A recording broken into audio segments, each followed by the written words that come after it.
As of today, March 16th, we're still awaiting a spring practice date for the USC Trojans, but we will talk Trojans with Matt Lowry from Conquest Chronicles on the SB Nation platform for USC.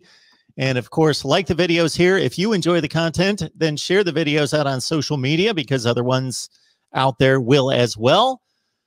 Please subscribe here at our Voice of College Football channel as well. Matt, how you doing today? Doing pretty good. Again, as you mentioned, we're waiting on a date for spring football. Typically, it's out by now, but as you know, I know Cal so far, from what I've seen, have released a date, but outside of other Pac-12 schools, including USC, I haven't seen anything quite yet. But we're, they're still working. We're still waiting, and I know now that everything's in order, well, somewhat in order, we're all ready to go. Well, even during what's been a down decade for USC football, the offense has typically been explosive. Excellent quarterback play, explosive running backs, and typically one of the best wide receiver cores in the nation. But the one thing that has hampered the offense at times against quality defenses has been the offensive line has not been what it was under Pete Carroll. Elijah Vera Tucker is getting a lot of attention from NFL scouts. As we talked about before we started to record, he may go as high as the first round. He's gone. How does the rest of the offensive line shape up for 21? Well, USC is going to be returning just about everybody from the offensive line from last season. But it's a huge loss when you lose Elijah Vera Tucker, who was by far your best offensive lineman on the team. So it's huge when you lose him.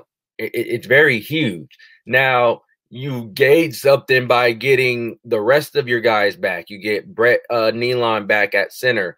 You have Liam Jimmons, Andrew Voorhees, Jalen McKenzie.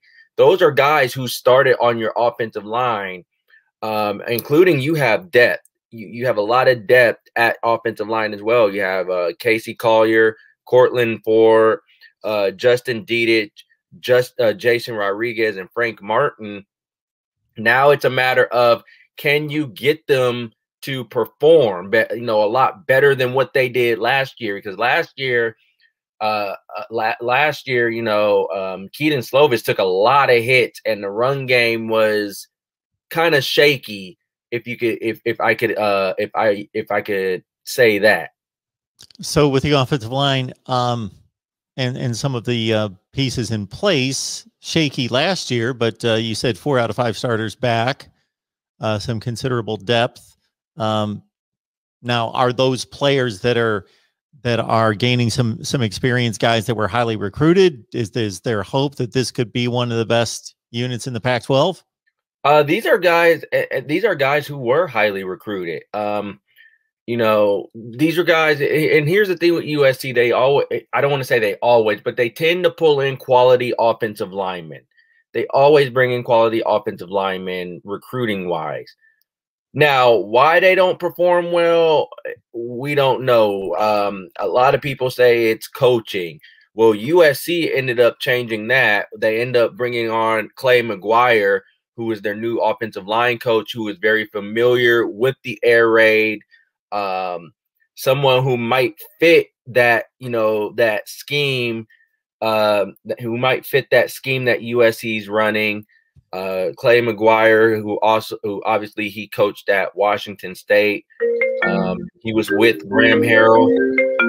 He was with Graham Harrell at Washington State. The two spent time together there. So, I mean, hopefully it could be potentially that USC's offensive line could be better this season, especially now that they have somebody that fits the scheme.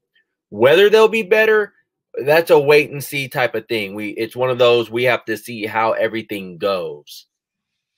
Seems as though most of the activity in the transfer portal is settled. There still will probably be some transfers, but most of that activity seems to be ceasing over the last several weeks, and no offensive linemen have transferred to USC. I'm running down also, Matt, the 2021 list. Out of the 5 early enrollees, we've got no offensive linemen. Then if you go down the letters of intent, meaning the guys that have signed that'll step on campus in the summer, that's another 17 players. And the top recruits aren't along the offensive line. Mason Murphy is the 28th rated offensive tackle out of California.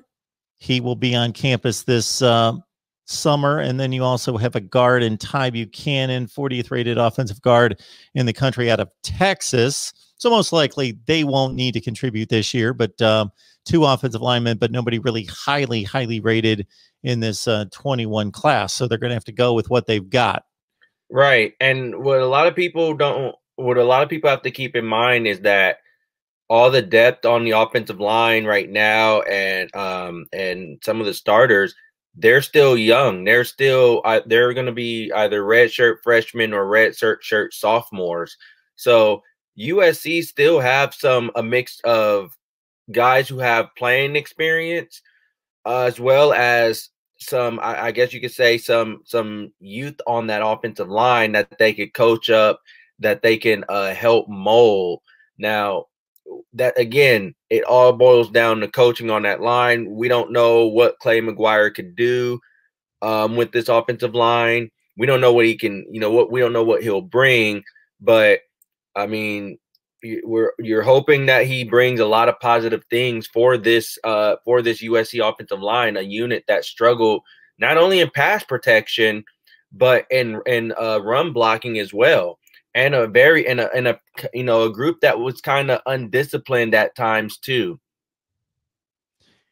Their recruiting class there in 2020, I'm looking at right now, was rather small, extremely small, with only 12 signees in 2020.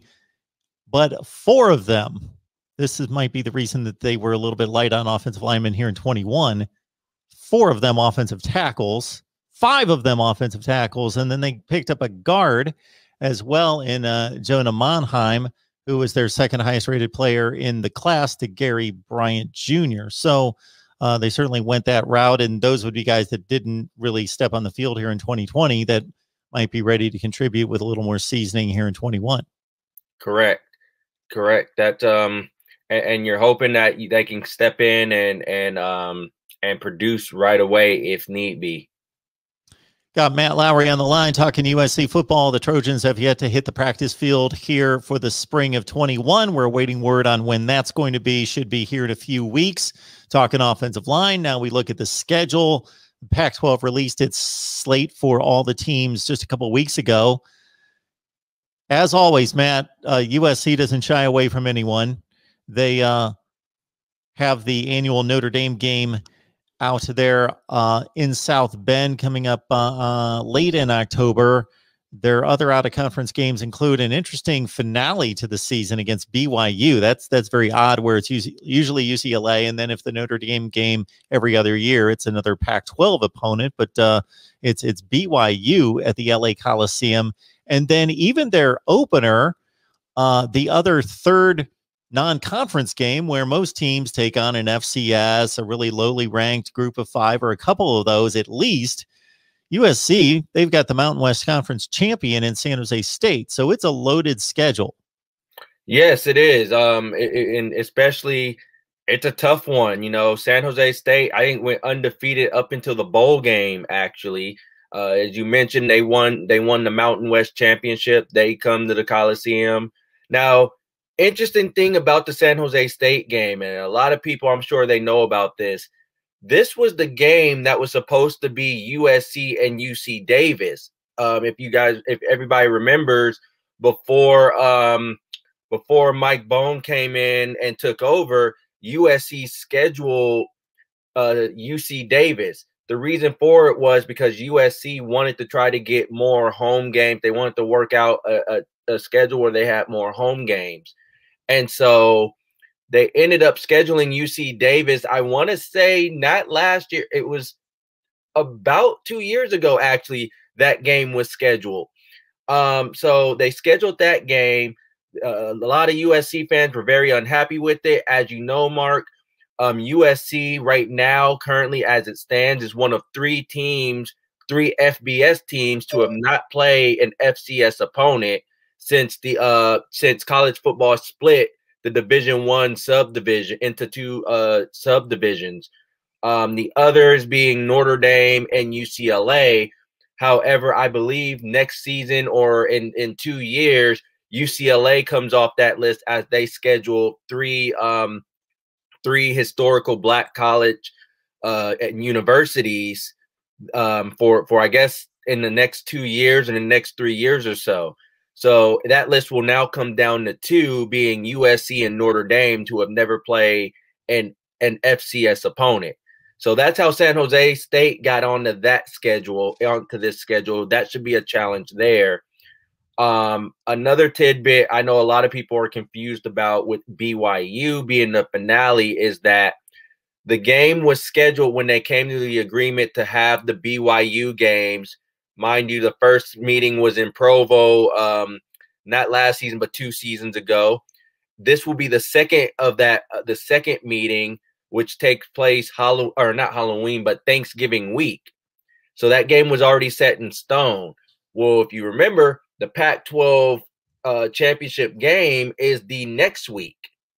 So teams have to basically, if that game is already scheduled, USC has to play their finale the week before, their conference finale, which is usually UCLA. So that's why that game is scheduled not at the week before BYU. This is why BYU is the finale, because you have the Pac-12 championship the next week and BYU is, the week before. So pretty it is interesting because we're used to Notre Dame being the last game if it's a non-conference, or UCLA being that last game, but something different this year, and pretty interesting, to say the least. But overall, if you look at the schedule, it's a tough schedule, but it's also a very favorable schedule for USC as well. Yeah, I was going to point to that because if there's one thing that I can dive into and go on a rant for hours and hours concerning college football, it would be the playoff and its scheduling, because scheduling is screwed up in college football. So I'm not going to waste your time, Matt, but I could go on for hours, and I typically do. So people look up those videos, because I have certainly revamped college football scheduling because it's unfair. And I'll make this point. Listen to this stat, Matt. Since 1997, Baylor has not played a non-conference opponent that has been ranked. They have not played a ranked non-conference game since 1997. So what I did was, and I don't even know if USC has the most of these kind of games, ranked opponents out of conference, but they were the first team that came to mind because I have that kind of respect for USC scheduling. They always schedule tough. So I went back to 1997 for USC. They've played 24 ranked opponents out of conference since the last time Baylor played one. Now, if college football scheduling is not screwed up because of that. So I bring that up just to, again, outline that USC, it's not necessarily playing Alabama and Clemson every week, but they always play Notre Dame. So that's been a top 5 to 10 team in the nation the last few years. And they never play a non-quality opponent. San Jose State, BYU. Again, it's not even one of their tougher schedules from a non-conference standpoint, but it's still tougher than most by far. To your point about it not being that tough, is I always look to see who you're playing in the other division, because the Pac-12 lays it out that you got 12 conference, or you've got I believe 9. Obviously, you've got 9 conference games. You've got 11 possible opponents, so you're going to miss 2 opponents in the other division. Well, they miss Oregon and Washington. Yes, they and they were supposed to play Oregon and Washington last season, but as you know, COVID ended up hitting and revamping the schedule a little bit. They did eventually play Oregon in the championship game. It was supposed to be Washington, but we all know how that went.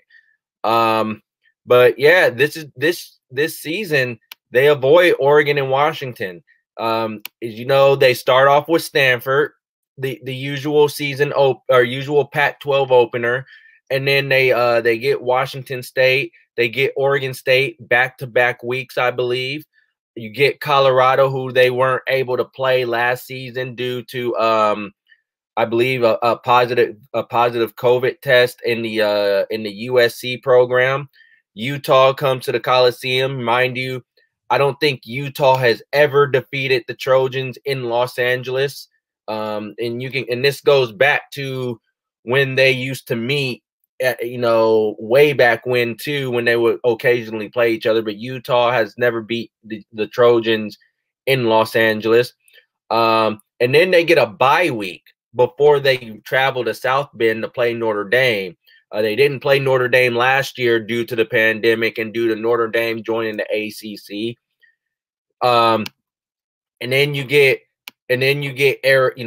late into the season, you get Arizona at home. Mind you, they had a thriller with Arizona. You get Arizona State late in the season. That game should be, I think, between Utah and Arizona State. Those two games will determine the Pac-12 South.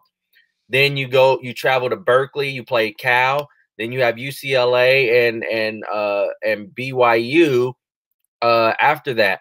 Now, the biggest thing that stands out on this schedule, and I'm sure you've seen this too, Mark, USC, since the Pac-12 started, USC has always had to play a game on a weekday, either a Thursday night or a Friday night game. They always had a short week. If we remember, there was a season, I think it was the 2017 season, where USC didn't have a bye at all. And they had to play Cal on an afternoon, then play Washington State on a Friday night, then come back and play another game. So they always had a game where they had a short week. They have no weekday games, so they don't play on a Friday night at all. All of their games are on Saturday. So, and not only that, they get a very important bye, and we've all talked about the body blow effect with when you play Stanford or when you play Utah, those physical teams, right? Followed by another game. They play Utah, physical game. Then they get a bye, which gives them an extra week to prepare for Notre Dame. So that's huge for the Trojans. That's extremely huge for the Trojans. So again, this season they get, and we mentioned it, it's a tough schedule. Don't get me wrong. San Jose State, BYU, Colorado, Utah, who returns everybody on defense, Notre Dame. It's a tough schedule still, but it's a favorable one because it plays into USC's hands so much because you play, you get Stanford and then you go to Washington State and Oregon State, two teams who haven't really been up there. And then you get Colorado, who we'll see how they are coming into this season. But I think they'll be a good football team. Then you have Utah and then a bye. And then Notre Dame, the second half of your season, you're good from there. Is it a schedule that can make you go, you know what? They can run the table? I don't think so. I don't think they run the table on this schedule. Through the years, and we can go back to even the Pete Carroll years, USC tends to have a hiccup in one of those games. But it's something where you look at the schedule and you go, USC has a good chance to win at least 10 games on this schedule.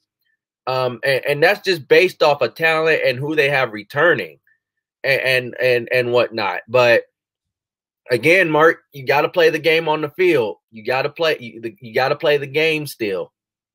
Well, if Colorado, I should say, if Colorado's as good as they were last year and continue to improve, it could be a little tricky 2-game stretch there, going to Colorado, then coming back to play Utah. But to your point, a bye week before Notre Dame. Of course, the conference games are more important unless they're in contention for a national championship. Then that Notre Dame game is going to be enormous. And from a rivalry standpoint, it is. And then to your point, along with Utah, the other important game in the division looks to be Arizona State on the road, but they've got possibly the worst team in the conference the week before.